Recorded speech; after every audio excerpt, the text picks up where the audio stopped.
लोकसभा निवडणुकांची धामधूम सुरू असताना शिवसेनेतलं नाराजी नाट्य आणि पत्रकबाजी वाढतेय।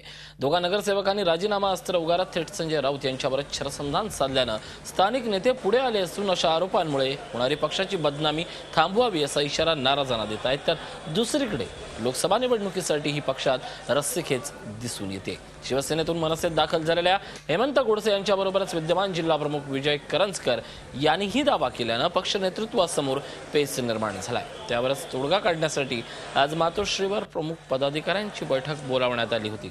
सर्वांची मतं जाणून घेतल्यानंतर सोमवारपर्यंत उमेदवारांच्या नावावर शिक्कामोर्तब केलं जाणार आहे।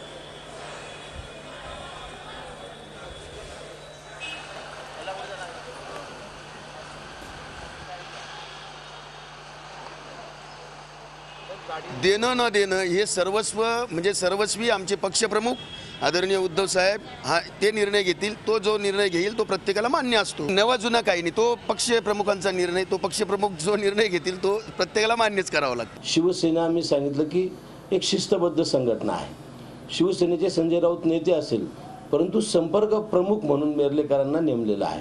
त्यामुळे या जिल्ह्यामध्ये कुणी हस्तक्षेप करत नाही। जो निर्णय होतो ते संपर्क प्रमुख उद्धवजींना सांगतात आणि उद्धवजी निर्णय घेत असतात। या लोकांनी जो काही राजीनामा दिलेला आहे तो राजीनामा मुळात चुकीचा आहे। झी 24 तास रहा एक पाऊल पुढे।